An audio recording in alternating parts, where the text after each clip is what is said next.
Hello students, now I will discuss the science of class 7 page number 35. हम start करते हैं अब। You have to pull the thermometer out of your mouth to note the reading while taking your own temperature. Students, जब हम लोग अपना temperature खुद नाप रहे होते हैं तब हमें हम थर्मामीटर को अपनी जीभ के नीचे रखेंगे तो हमें थर्मामीटर को निकालना पड़ता है और तब हम उसका टेम्परेचर देख सकते हैं। Can body temperature be measured with the laboratory thermometer? क्या लेबोरेटरी थर्मामीटर से हम अपने शरीर के टेम्परेचर को नाप सकते हैं? नो, नहीं। The laboratory thermometer can not be used for this purpose. हम अपने बॉडी का टेम्परेचर नापने के लिए लेबोरेटरी थर्मामीटर का यूज़ नहीं कर सकते हैं। Students, when a clinical thermometer is taken out of the mouth, जब हम क्लिनिकल थर्मामीटर को अपने मुंह से बाहर निकालते हैं, why the mercury level does not fall और राइज, तब यह मरकरी का जो लेवल होता है, जैसे हमने अपने मुंह में थर्मामीटर रखा और हमारे टेम्परेचर के अकॉर्डिंग मरकरी लेवल ऊपर गया, लेकिन जब हम उसको मुंह से बाहर निकालेंगे तब यह मरकरी का लेवल उसी पर बना रहता है, उसी पॉइंट पर बना रहता है, ऊपर या नीचे नहीं जाता है। ऐसा क्यों होता है? Again look at the clinical thermometer. आप क्लिनिकल थर्मामीटर को ज़रा फिर से देखिए। You will see A kink near the bulb. आप बल्ब के पास, मतलब जो पतला वाला हिस्सा है जहाँ पर मरकरी भरा रहता है, आप उसके पास थोड़ा सा किंक देखेंगे कि आप देखिए उस पतली ट्यूब में जिसमें थर्मामीटर ऊपर जा रहा है वो हल्की सी अंदर दबी हुई है, उसमें किंक है। What purpose does the kink serve? इस किंक का क्या काम है? आप हर थर्मामीटर में देखिए जिसमें मरकरी होता है, आपको बल्ब के ऊपर एक छोटा सा दबा हुआ हिस्सा उसमें दिखेगा। इसका काम क्या है? The mercury level is prevented from falling on its own. इसका काम ये होता है स्टूडेंट्स कि जब हम थर्मामीटर को मुंह से निकालते हैं और थर्मामीटर बाहर आता है तो मरकरी का कॉलम या किंग जो होता है या मरकरी को नीचे जाने से रोक देता है। अपने आप यह नीचे नहीं जाता है, यह नीचे तब जाएगा जब हम इसको हाथ से झटका देंगे। थर्मामीटर को जब हम हाथ से झटकेंगे तभी यह नीचे जाएगा। अपने आप से मरकरी कॉलम नीचे नहीं जाता है। क्यों नहीं जाता है अपने आप से? क्योंकि उसमें जो थोड़ी सी किंक बनी हुई है, हल्का सा अंदर धंसा हुआ है, इसी कारण से मरकरी कॉलम अपने आप नीचे नहीं जाता है। Students, Boojho inquires, when the bulb of the thermometer is brought in contact with another object, why does the mercury level changes? जब थर्मामीटर के बल्ब का कॉन्टैक्ट किसी दूसरे ऑब्जेक्ट के साथ हो जाता है तो मरकरी का कॉलम क्यों बदल जाता है? क्योंकि जो दूसरा ऑब्जेक्ट है उसके टेम्परेचर ज़्यादा या कम जो भी होगा उसी के अकॉर्डिंग से जो मरकरी का लेवल है वह ऊपर या नीचे हो जाएगा। स्टूडेंट्स, अब देखिए, the mercury in thermometer should be carefully handled. ये जो मरकरी वाले थर्मामीटर होते हैं इनको हमें बहुत ही सावधानी पूर्वक हैंडल करना चाहिए। Mercury is a poisonous substance. Mercury एक जहरीला पदार्थ है। एंड इफ़ थर्मामीटर ब्रेक्स, और यदि मरकरी का थर्मामीटर टूट जाता है, it becomes very difficult to dispose of. तब हम मरकरी को डिस्पोज नहीं कर सकते। यह एक बहुत ही जहरीला पदार्थ होता है। नाउडेज, इसलिए क्या हो रहा है आजकल, digital thermometers are widely used. Digital thermometers हर घर में, और ज़्यादातर डॉक्टर भी डिजिटल थर्मामीटर का यूज़ करते हैं टू अवॉइड सच सिचुएशन, जिससे मरकरी का जो नेचर है या मरकरी जो पॉइजनस सब्सटेंस है, यह किसी भी तरह से हमारे वातावरण को नुकसान ना पहुंचा पाए, हमारा वातावरण सुरक्षित रहे। और डिजिटल थर्मामीटर से एक फ़ायदा ये भी होता है कि हमें इसमें टेम्परेचर देखने के लिए ध्यान देने की ज़रूरत नहीं होती है।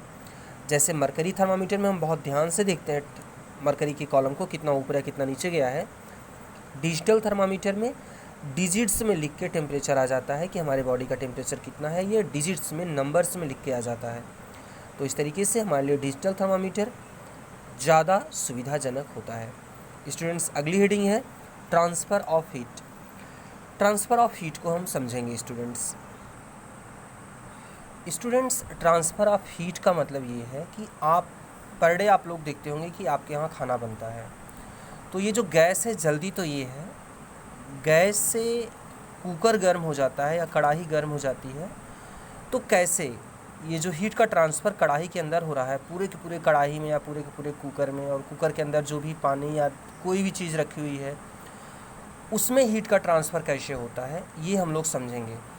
सन से कैसे हीट हमारे धरती तक आ जाती है, लोहे को हम एक हिस्सा गर्म करते हैं लेकिन पूरा का पूरा लोहा कैसे गर्म हो जाता है, तो ये हीट का ट्रांसफ़र सॉलिड में, लिक्विड में या गैसेज में कैसे होता है इसको हम लोग समझेंगे।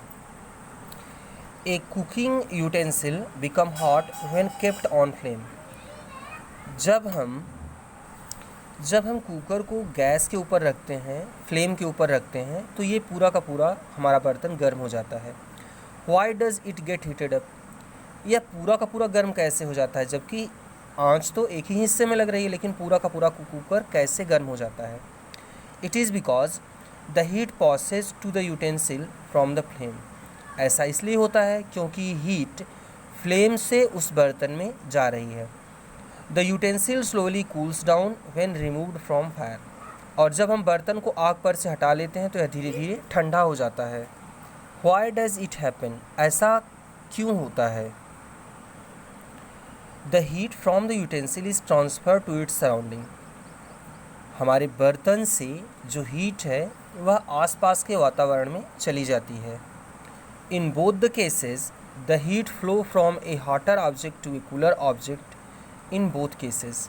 मतलब दोनों ही कंडीशन में जब हम बर्तन को आग के ऊपर रखते हैं तब हीट का ट्रांसफ़र आग से बर्तन की तरफ होता है। तो हीट ज़्यादा हीट कौन है, आग ज़्यादा हीट है और बर्तन ठंडा है। तो हीट ज़्यादा से जहाँ ज़्यादा हीट है, कोई भी चीज़ जहाँ ज़्यादा गर्म है वहाँ से हीट का ट्रांसफ़र ठंडी तरफ हो रहा है। ऐसे ही जब हम बर्तन को आग से उतार देते हैं, नीचे रख देते हैं, तब हमारा बर्तन ज़्यादा गर्म होता है और उसके आसपास की हवा जो होती है वह ठंडी होती है, आसपास की सराउंडिंग ठंडी होती है। तो हीट फिर से ज़्यादा से कम की तरफ, मतलब बर्तन से सराउंडिंग की तरफ जाती है। तो किसी भी कंडीशन में जो ऑब्जेक्ट ज़्यादा हीट होता है उसी से हीट कम हीटेड सराउंडिंग या कम हीटेड ऑब्जेक्ट की तरफ चलती है। तो हीट हमेशा ज़्यादा से कम की तरफ या गर्म से ठंडे स्थान की तरफ चलती है। It will not be wrong to say that heat always flow from a hotter object to a colder object. तो ये कहना गलत नहीं होगा कि हीट हमेशा किस तरफ फ्लो होती है, हॉटर ऑब्जेक्ट गर्म ऑब्जेक्ट से कोल्डर ऑब्जेक्ट ठंडे ऑब्जेक्ट की तरफ। तो हीट हमेशा गर्म वस्तु से ठंडी वस्तु की तरफ होती है। स्टूडेंट्स, अब हम लोग एक्टिविटी 7 देखेंगे। स्टूडेंट्स, अब एक्टिविटी 6 समझिए। टेक ए मेटल रॉड और फ्लैट स्ट्रिप ऑफ एल्यूमिनियम और आयरन। हम एल्यूमिनियम या आयरन की एक रॉड लेते हैं। Take a few wax pieces and fix them on the rod at nearly equal distance. और हम इस रॉड के ऊपर वैक्स की समान मात्रा को समान दूरी पर लगा देते हैं। Clamp the rod to the stand. Rod को हम अब एक स्टैंड से लगा देते हैं। If clamp stand is not available, यदि स्टैंड नहीं है, use bricks to hold one end of the rod in between. तो हम 2 ईंट का यूज करेंगे रॉड को होल्ड करने के लिए। देखिए जैसे फिगर में दिखाया गया है। And heat the other and, और जो दूसरा एंड है जो खुला हुआ है, देखो वहाँ पर मोमबत्ती से उसको गर्म किया जा रहा है। तो हम दूसरे एंड को गर्म करते हैं। Observe the change in the wax piece. अब हमने जो वैक्स लगाई हुई है उसमें आप ज़रा ध्यान से देखिए। Do these pieces begin to fall apart from the rod. क्या ये वैक्स आयरन रॉड से हट रही हैं? हाँ स्टूडेंट्स, जब हम गर्म करेंगे लोहे की रॉड को तो लोहे की रॉड धीरे धीरे गर्म होना शुरू होगी। तो सबसे पहले जहाँ फ्लेम है वहाँ गर्म होगी, तो फ्लेम के पास जो वैक्स है सबसे पहले वह गर्म होकर के लोहे की रॉड से नीचे गिर जाएगी। फिर उसके बाद वाली जो वैक्स पीस है थोड़ी देर बाद जब वहाँ तक रॉड गर्म हो जाएगी तो वह भी वैक्स गिर जाएगी नीचे। फिर जैसे जैसे हीट इस तरीके से आगे बढ़ेगी वैसे वैसे वैक्स पिघल करके नीचे गिरती रहेगी। तो इस तरीके से वैक्स पिघलती रहती है। Observe the changes in the wax piece. Do these pieces begin to fall apart from the rod. Which piece will fall first. तो कौन सी वैक्स पहले नीचे गिरेगी? जो कैंडल के पास है। Can heat be transfer to the other end from the end nearest to the flame. क्या हीट फ्लेम की तरफ से, जो एंड फ्लेम की तरफ है वहाँ से दूसरे एंड की तरफ हीट ट्रांसफ़र होगी? हाँ, ऐसा होता है।